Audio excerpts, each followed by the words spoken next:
कौन आउ कहबी सांग माने आज सकाळु मेडिसिन भी मो साथ छाड़ीदेला। सकाळु उठी देखे तो माँ तांकर ठाकुर पूजा स्टार्ट करदेलेनी। सी तो सबु बेले तांकर आरंभ ठाकुर घरु ही होई थाए। आउ मु भी ठाकुरंक दर्शन करी बाहरी जाइथिली किचन रूम को। रातिरे पड़िथिबा बादाम आउ अक्रोट को मु छड़ेकी खाई देइथिली। आउ रातिर चिया सीड पानी रे मु टिके लेंबू चुपुड़ीकी मोर दिनटी स्टार्ट करथिली। तापरे सबुदिन भली मु मोर ब्रेकफास्ट प्रिपेयर रे लागी पड़िथिली। ब्रेकफास्ट रे बेसी किछि नाही, रातिरे चना पकेइथिली, कला चना। तो से चना को मु सलाड बनै देथिली। ता सहित मु टिके नडिया चटनी आउ ऑरेंज जूस ऐड करथिली। तो समस्त को खाइबा को देई मु भी मोर ब्रेकफास्ट कर देथिली। आसी देखे तो बाबू तांकर काम करूचंती। तो मोर मु टिके तांको हैरान करिबारे लागि जाइथिली। तांको रिएक्शन देखि आपण माने जानि पड़थिबे।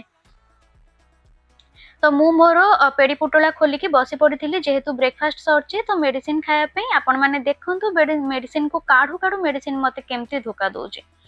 काढू काढू एकाथरे जंप करूचे तळुक। तो सत कहूची सांग माने आपण माने मो रिएक्शन देखि जानि परिबे ए मेडिसिन खाइबा, इंजेक्शन नबा आ बार बार हॉस्पिटल रो चक्कर काटिबा ए सब को मोर दूर जुहार मते बहुत डर लागे। तो किंतु भगवान एमती किछि सिचुएशन देइछनी जोटा कि मते से सब सप्लीमेंट नबा को पडुची। आ बार बार से मो नीतिदिनिया कार्य रे सब बेले रूटीन रे ही से मोर ऐड होउची।